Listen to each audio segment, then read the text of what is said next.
Can I get some sound? Yes. Yes. Hallelujah. Praise the name of the Lord. Come on, shout hallelujah.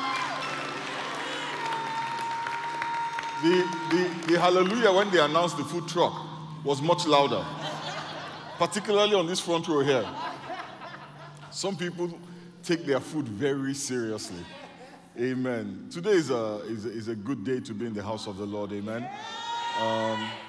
At the end of the service, we've got a baby dedication. Actually, we've got baby dedications. I think we're dedicating 9 babies today. Amen. Come on, let's give the Lord a round of applause. 9 babies. And I hear there's a set of twins in that group. Amen. You know, I love baby dedications. And, you know, one of the things that really excites me about baby dedications is watching the kids grow. Some of the kids we dedicated are teenagers now, some of them. Almost teenagers. We've come a mighty long way. God has been so good to us in this congregation. Amen. So good morning, everybody. Welcome to New Covenant House.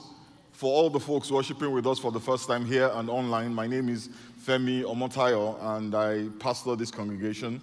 If you're here this morning, we've never met in person, I would love an opportunity to say hello to you. So after the service, I will be standing by the welcome desk if you want to stop by and say hello. And if you don't want to stop by and say hello, just carry your face. You just, because you know some people do that. I stand there, I see some people and they're like, and I'm like, okay, relax. It's not that serious. No pressure, amen. You know, people don't like meeting pastors. Have you noticed? People are afraid that, you know, if you go say hello to the pastor, God will reveal all the stuff you did the night before. You know, all the stuff you did last summer. It doesn't work like that, usually, amen. Anyway, today we're continuing our sermon series that we have titled God's Mail, or Letters from God. Now let me start by reiterating the promise of the Lord to us in this congregation for the new year. His word to us is that he will do a new thing in our lives. He will do a new thing in our midst.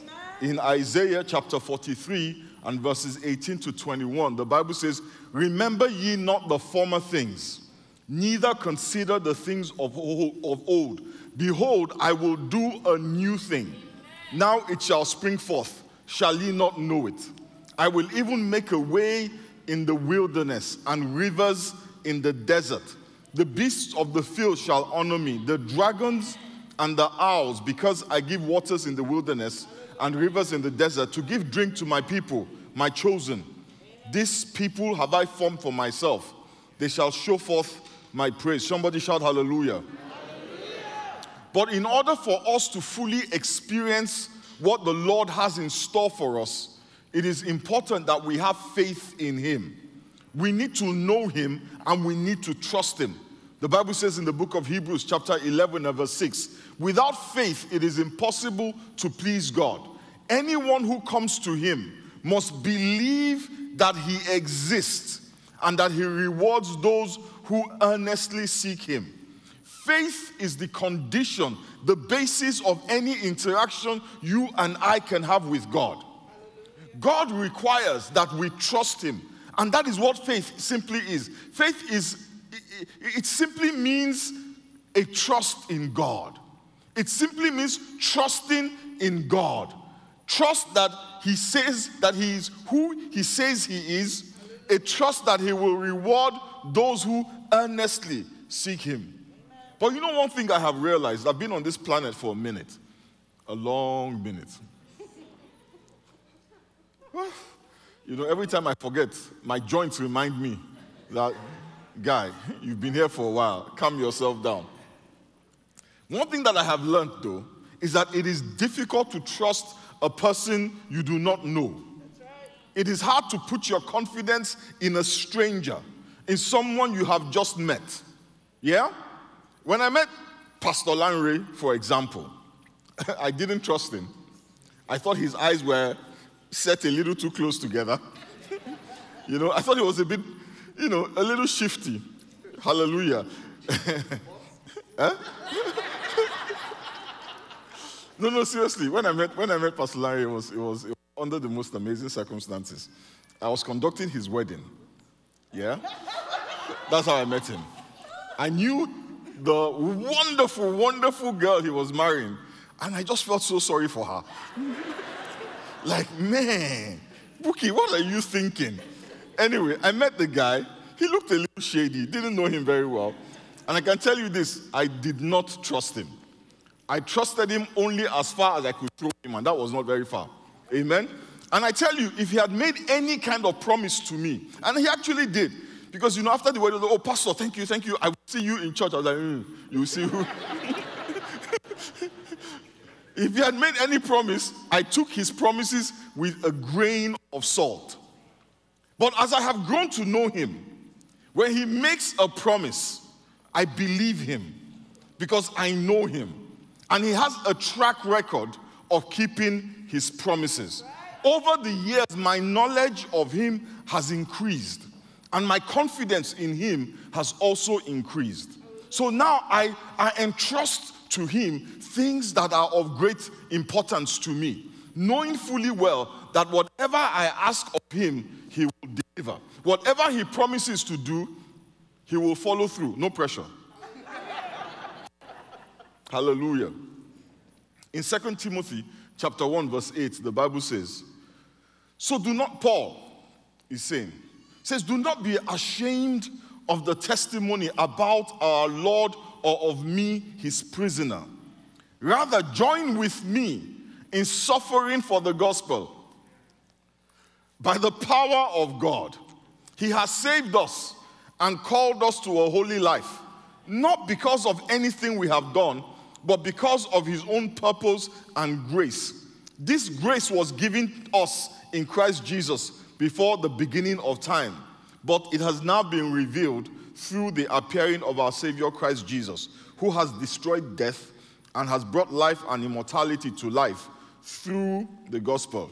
And of this gospel I was appointed a herald and an apostle and a teacher.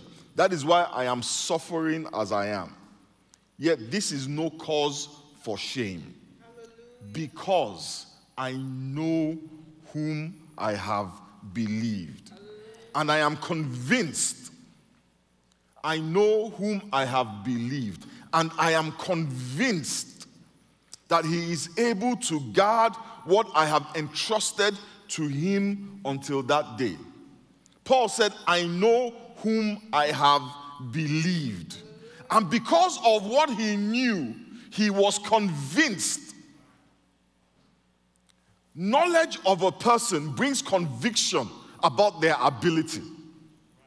The more you know a person, the more confidence you have in them to deliver on their promises. The more of God you know, the more confidence you have in God. Paul was going through a very difficult time in his life and in his ministry. He was suffering in ways that he didn't expect to suffer and probably didn't plan to suffer.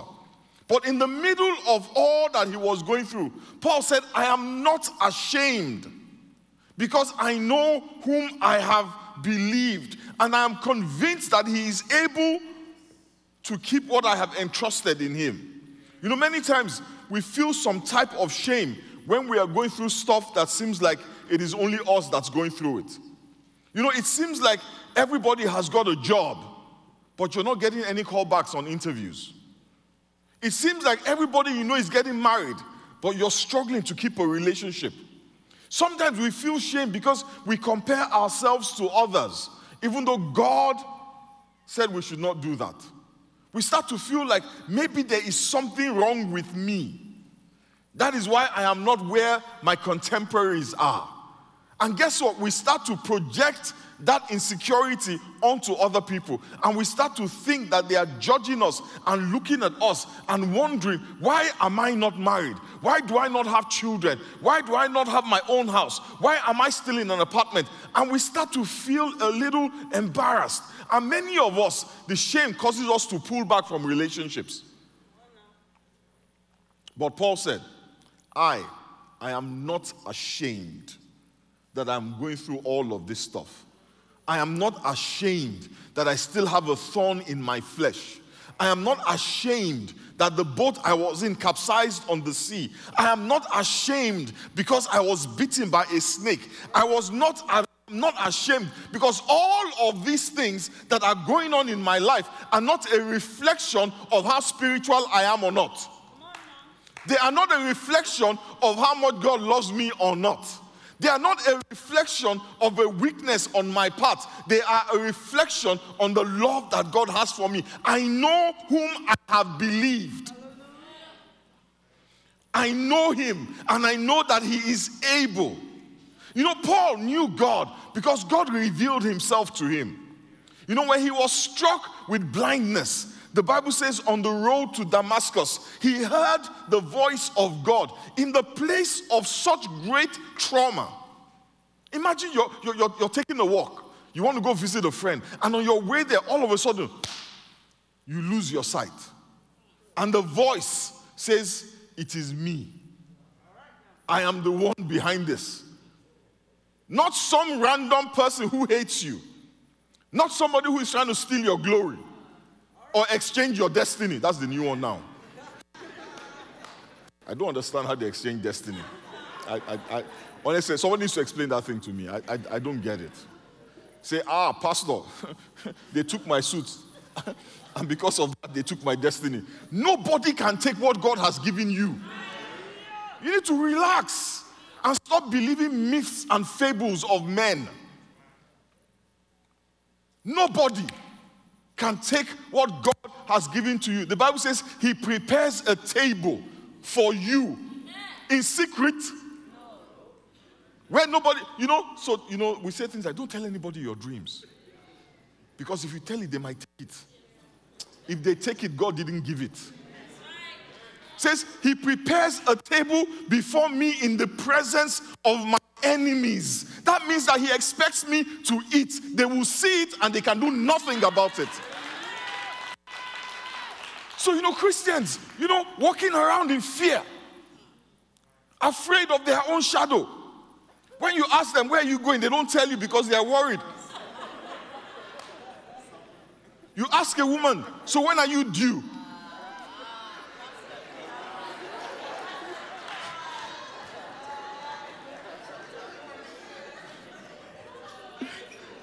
They'll say, in the future, yesterday.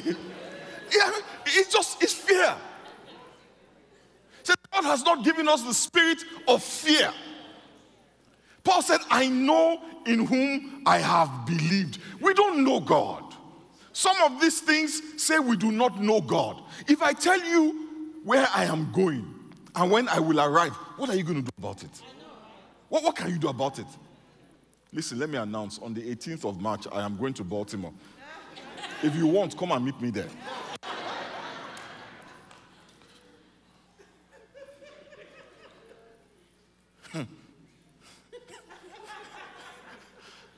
For those of you watching at home, relax. God has got you. And if you don't know that, it's because you don't know him. Because we don't know him, we believe myths and fables that even do not make sense.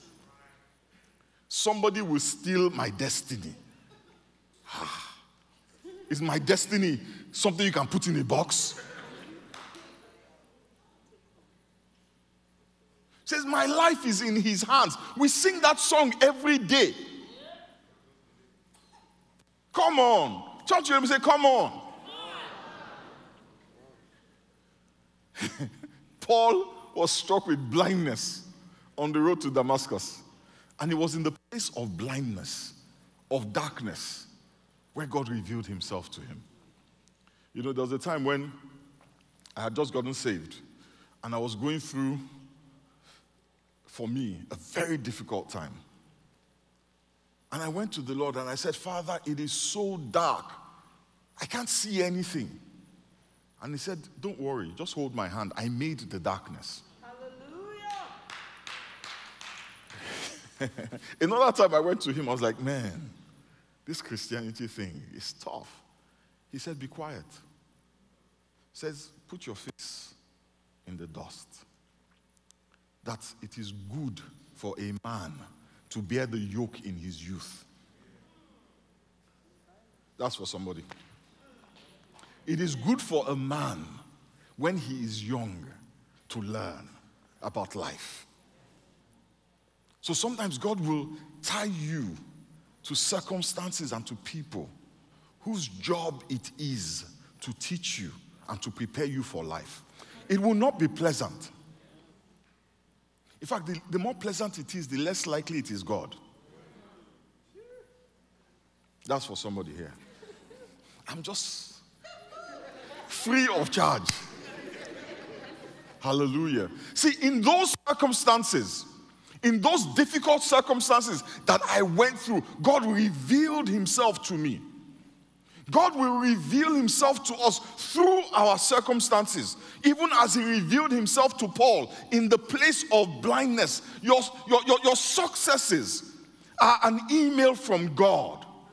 Even your mistakes are like a text message from God. In your healing, in your deliverance, in your promotion, God is saying something about who he is to you.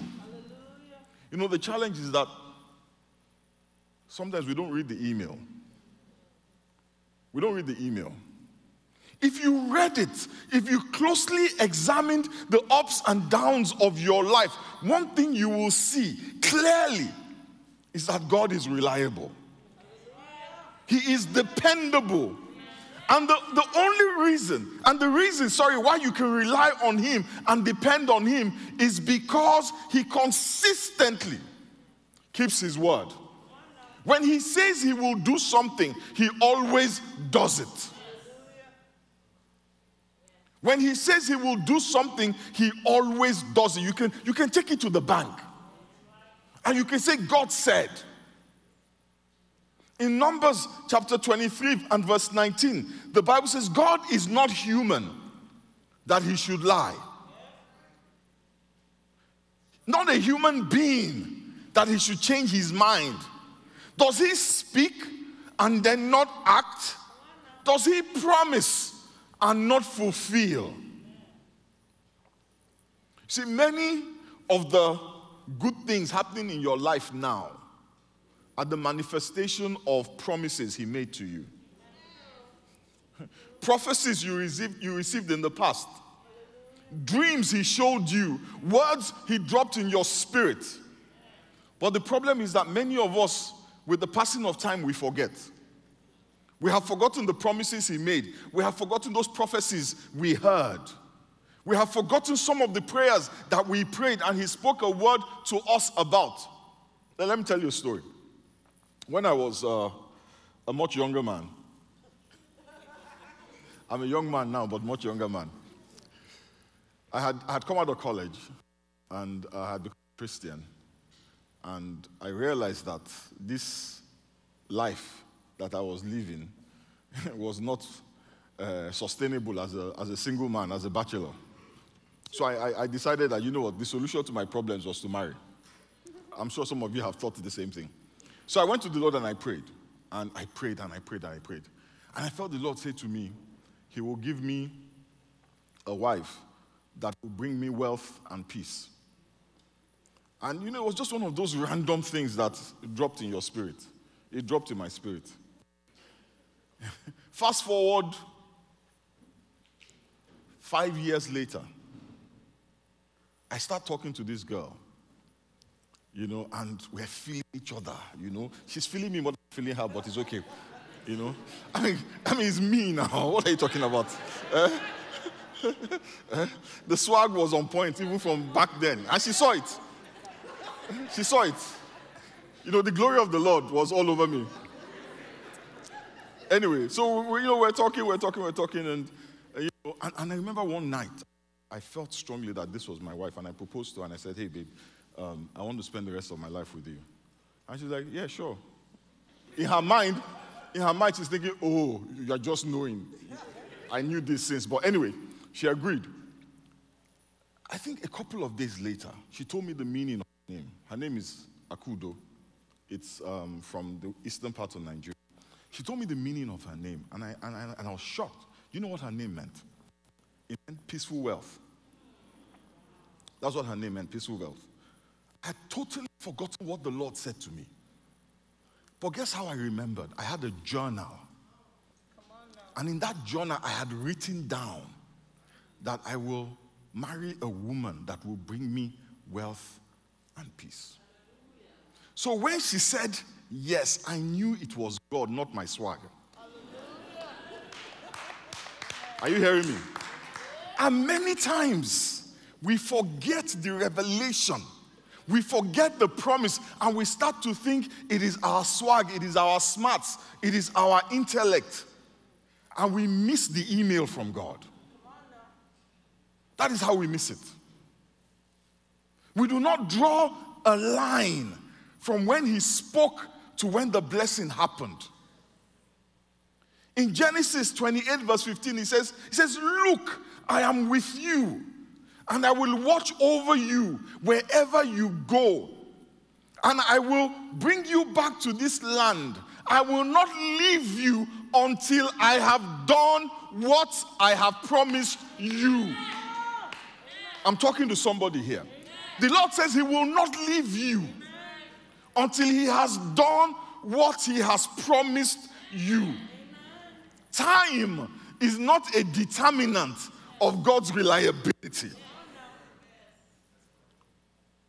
In Isaiah 14 verse 24, he says, the Lord of heaven's armies has sworn this oath. It will all happen. I'm talking to somebody here. It will all happen as I have planned it. It will be as I have decided. Nobody can steal your destiny. Come on. The Lord said it will happen as he has planned it. So this delay you are experiencing is part of the plan. Yes. This delay you are experiencing is part of the plan. There's a woman in the Bible called Hannah. Hannah wanted a child badly. And part of her reason for wanting that child was she was being teased mercilessly by her sister wife. Teased, harassed, belittled, demeaned, disrespected, attacked. But guess what? Every year, without fail, she still went to the house of God. Every year, she went to the house of God. And one day, she goes to the house of God and she's praying fervently. After, by the time, anyway, she's there, she's praying, and she's fervent in her prayer. And the high priest sees her, Eli. He's like, why are you drunk? At this time of the morning. It's not yet 12. And you're ready. And the woman is like, I'm not drunk. Just the burden of my need makes me look unstable and irrational. Anyway, she had a child called Samuel. But what a lot of people didn't realize is that Samuel came at the right time. Because you see, Samuel was the one who was supposed to take over from Eli. Yeah? So Samuel was born just in time to assume the role of a high priest. Not before. Because see, God had set a path, had made a decision. There was a plan concerning Samuel. There's a plan concerning your child. Olamide, there's a plan. Femo, there's a plan concerning your child. And all of it, all these things that we're seeing and we're losing our minds is part of God's plan. It says it will happen as he has planned it. Your millions have not yet come because it is not yet time. The business is slow because it is not yet time.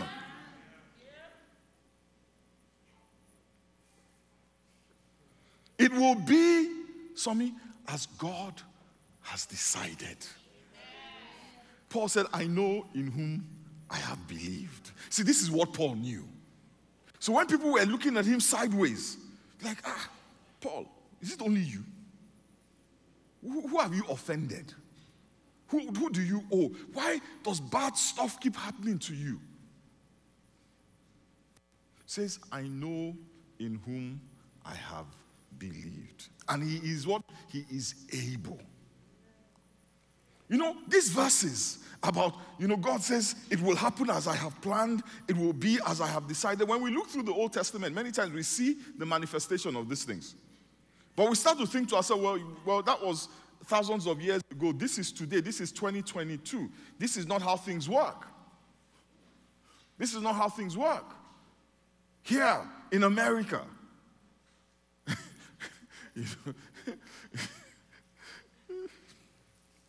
Listen, God is the same yesterday, today, and forever.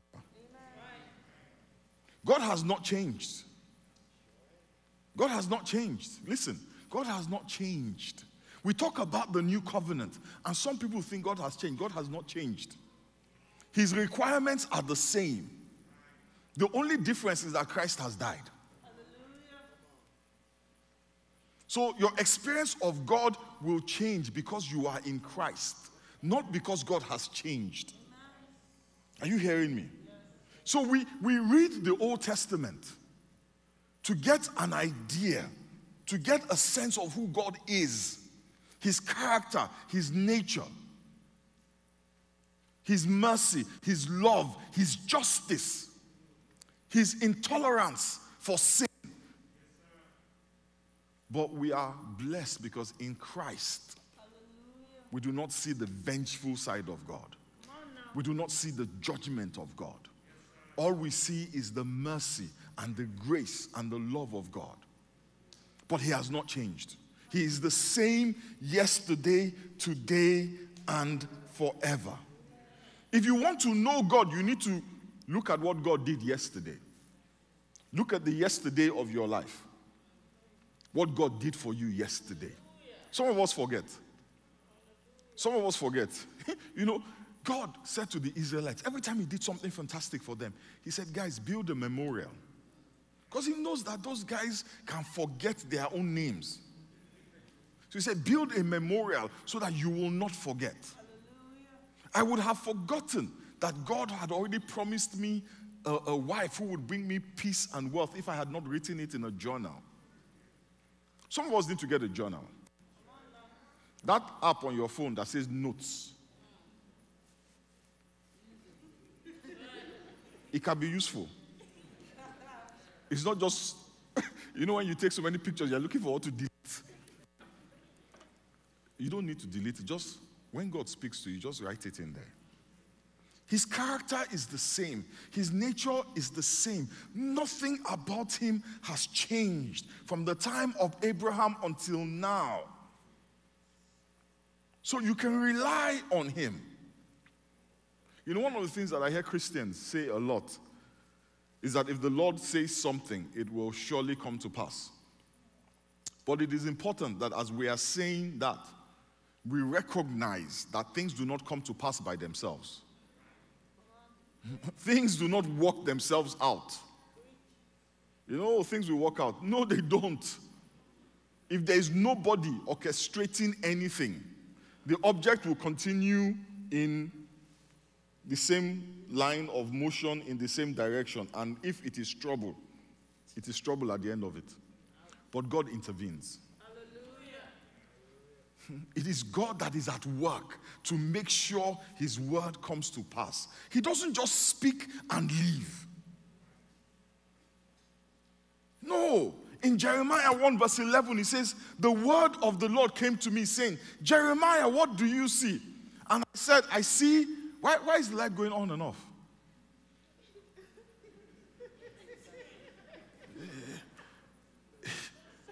Huh? Is the screen? I had a moment. It was like, is everything okay? Let me go back. I apologize for that. I couldn't help myself. The word of the Lord came to me, saying, Jeremiah. Any Jeremiahs in the house? Say, what do you see? And I said, I see the branch of an almond tree. Then the Lord said to me, you have seen well, for I am actively watching, I am alert and active, watching over my word to perform it. Now, if I am watching over something, sometimes I might fall asleep. Sometimes I might get distracted. But the Bible says the Lord does not slumber. He does not sleep. What is he doing? He is active and alert, watching over the things that he has said to you to make sure that they come to pass. We receive the blessing from God and we say thank you, and we move on to the next. We do not sit down, look at the blessing and ask ourselves, what does this teach me about God? When Peter saw the miraculous harvest of fish from a place where there was no fish the night before, when he saw the 5 loaves of bread and 2 fish feed thousands, when he saw himself walk on water, when Jesus asked him, who do you say that I am? Very quickly he replied, you are the Christ, the Son of the living God. And Jesus said, flesh and blood has not revealed this to you, but my Father in heaven. And last week we talked about this. At what point did God reveal it to Peter that Jesus was Christ? At what point did that conversation take place? What verse of the Bible did God appear to Peter in a dream, in a vision of the night? I said, this man you are following is my son. No. Peter got the revelation from the things he saw Jesus do in his life. I don't know about you guys, but I can tell you that over the years, God has shown me that he is reliable. Every good thing in my life is a fulfillment of a promise he has made. He always keeps his word. It is not my place or my responsibility to make his word come to pass. He is watching over it. He is alert and he is active, watching over his word to fulfill it. You know, God is awesome. If God has proposed to do something, listen, not even your mistakes can stop him from doing it. God made a promise to Abraham. God said to Abraham, I'm going to give you a son. And time passed and time went by. And Sarah got tired of waiting. So she got Abraham to father a child through her maid. Right? Abraham slept with her maid.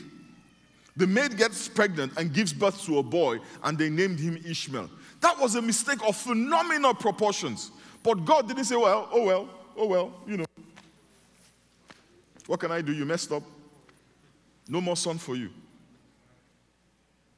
No! God did not refuse to keep his promise because Abraham messed up or because Sarah messed up. Absolutely not. God is reliable and you can count on him. Too many of us are saying, oh, well, you know, maybe I shouldn't have turned that guy down. Maybe that is why I am not married. Maybe if I had taken that job offer, maybe if I hadn't moved, maybe this, maybe that, maybe this, maybe that. The Bible says it is God that works in us both to will and to do of his good pleasure. Are you hearing me? I am not ashamed, for I know in whom I have believed. And I can tell you something about whom I have believed. He is reliable. He is reliable. And I can say that with confidence because over the years I have gotten to know him. I read his emails. I read his text messages. I don't just get the blessing and keep it moving. I ask myself questions. Why did this happen to me?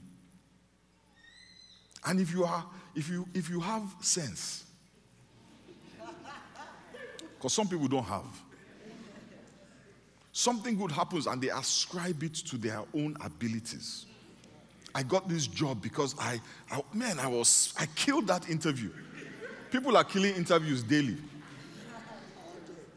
and not getting it. You know, when the Bible says the race is not to the swift, nor victory to the strong, but it is God that has mercy.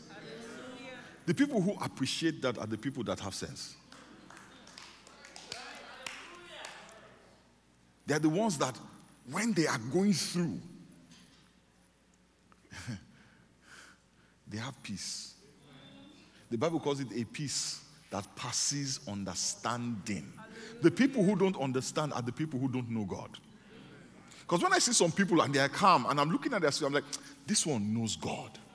That is why he is calm. It is not that he is lazy or stupid. It is that he knows God, and he knows that God is alert and active. There's a theology that says if you don't pray hard enough, God will not do what he has promised.